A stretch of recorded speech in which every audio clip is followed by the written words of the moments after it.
So you've walked away. Congratulations. Welcome to level 2. In this video, what we're going to do is we're going to give you some tips on how to substantiate your reasoning for walking away, as well as some of the expected blowback that you may well receive, and how to rise above that. So welcome, sit back, relax, and join us for episode 5.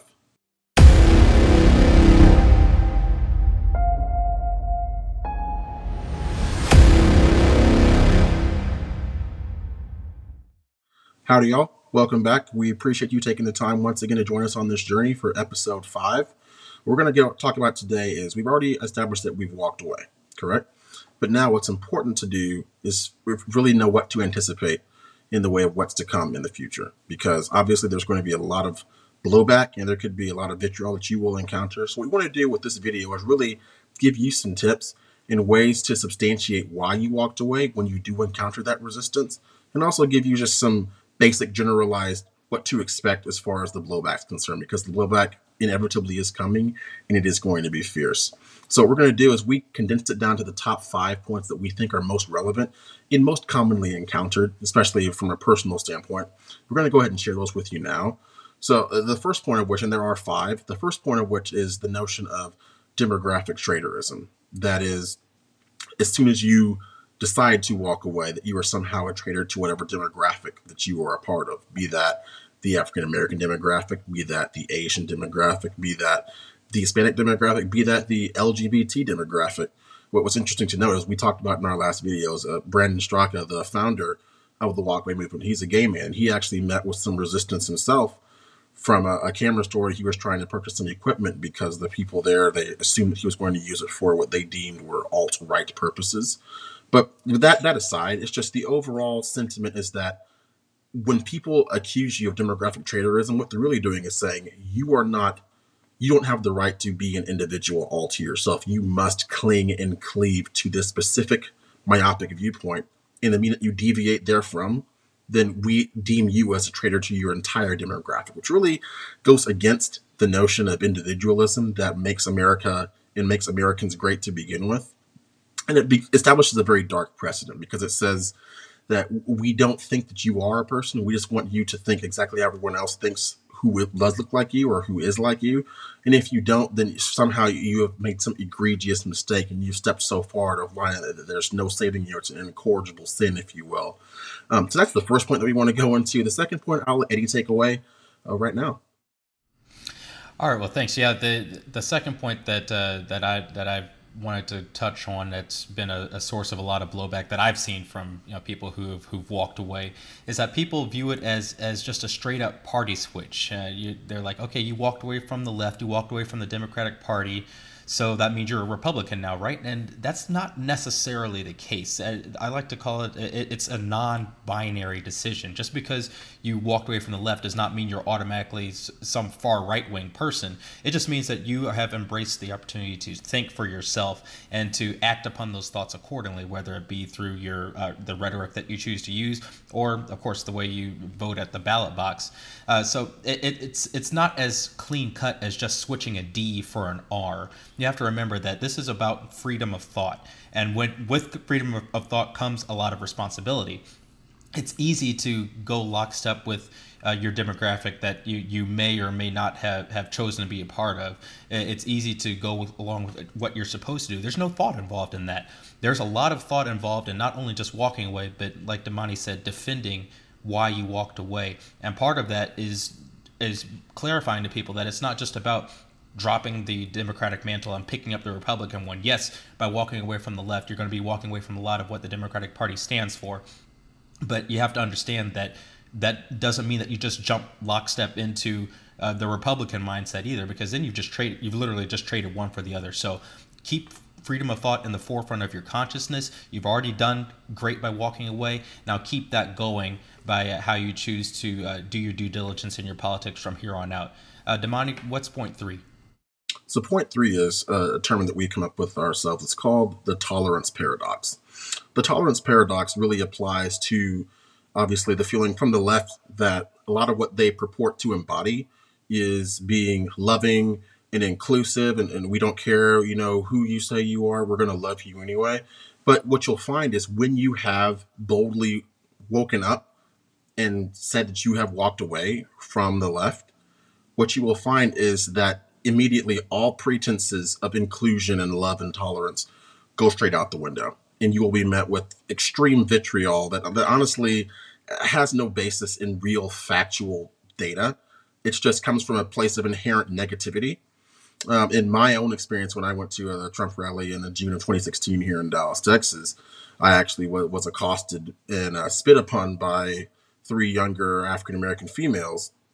And I use that story as an example though because the next point I want to make is do not respond in kind, and this goes directly in line with the tolerance paradox.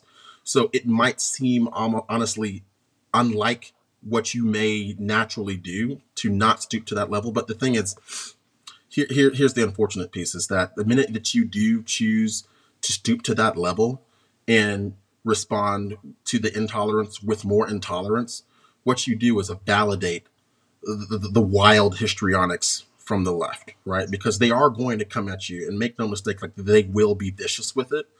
But in a way, it's almost as if to elicit a certain reaction from you.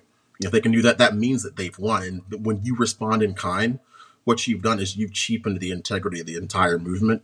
Because walking away, it is sometimes turning the other cheek, and it's not comfortable. It goes against what you know to be how you should act sometimes, but it's what you have to do to make sure that people, when they look at this movement, they don't look at it as a movement that stems from a place of hatred, but we're just presenting alternate points of view. If that is listened to a specific reaction from someone else, that's on them, but you can't respond in kind, because when you do, you cheapen the beauty of what this movement really stands for. Eddie, let's go ahead and I'll leave the floor over to you now. Yeah, well, the next point I wanted to jump into, it's a really clever and borderline insidious verbal sleight of hand, and I'll explain what I mean by that. I've heard some anti-walkawayers, people who question those who join in the walkaway movement. I've heard some people on the left say that they are engaging in reverse identity politics. And on first brush, it sounds kind of plausible, because you're like, well, yeah, I didn't like the identity politics emanating from the left, so am I just doing the same thing on the right if I walk away from that? Yeah, don't fall for that trap. That's something that the left honestly has been amazing at least for my entire lifetime, is controlling the language and being able to use these little verbal sleights of hand to really play upon your better sensibilities.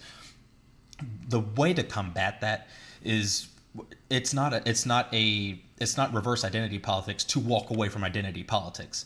The only way that could be a one-for-one equation is if you say, I was engaged on the left because I was black, or because I am black, or because I am gay, or because I am Hispanic, or what have you, whatever demographic you're hailing from.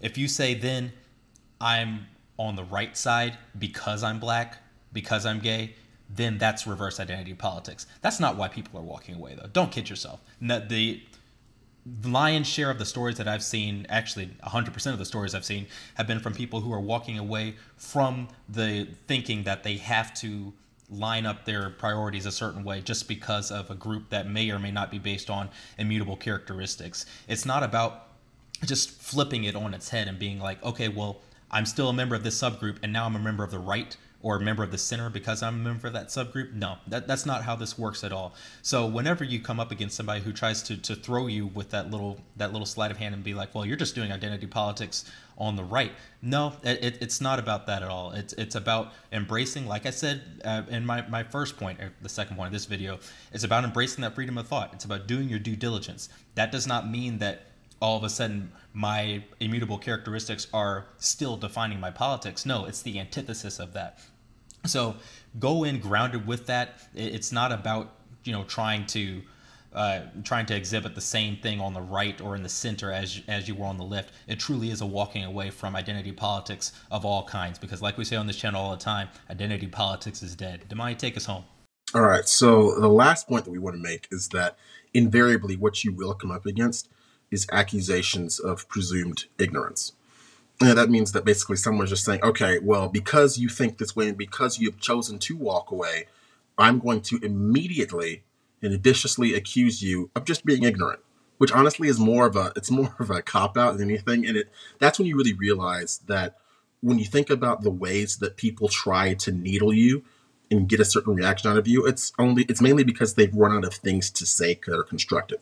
So they're going to completely divest themselves of any interest in factual data and then go straight towards personal attacks. But the reason that we started this channel, the reason that this is so important to us, and the reason why walking away for us has been such a emboldening experience for us is because what we want to do is we want to present ourselves as having an answer for the blowback that's going to come. There's a verse in the Bible that says, be ready to have an answer for the hope that lies within you. And that applies not just to your life, in one facet or another. It applies to your life as a whole. And if someone is going to ask you or come at you with a question, or even with vitriol or with name calling or slander or whatever, it's up to you to be ready to give an answer. Because as we present ourselves in these videos, is how we want to portray the walkaway movement. And we hope that we're doing a good job at it. We want to make sure that it's not hijacked and subverted for any other reasons other than just making sure that when we talk and when we have things to say, that we present ourselves in a way that honestly rises above the hate and the vitriol that you may see, and that shows that, it's fine. We're going to get blowback. We've gotten blowback for years now based on our views, but it's how you respond to it that shows whether you are truly ignorant or not, whether you can be tolerant or not, even whether you're a traitor to your demographic or not. And I think that that's what we need to really maintain our focus on as this movement continues to gain momentum, is make sure you always keep top of mind how you present yourself, because people are going to be looking at you. Give them something to look at in a good way, because there are far too many examples of people who are using their platforms or for whatever reason for the wrong purposes. So I want to keep these videos brief. We appreciate y'all taking this time to join us. Actually, we have some exciting new developments to share with you. We have the Wright Brothers Facebook page, which is now up and running. If you search the Wright Brothers IPID, obviously standing for Identity Politics is Dead, you will find. Sir.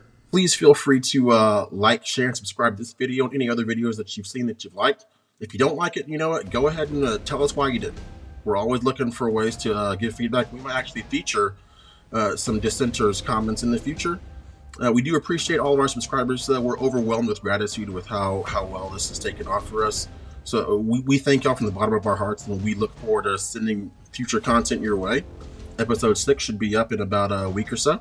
Until that time, we just ask that you continue to go out, as you continue to walk away, be bolden, and continue to help us make free thought great again.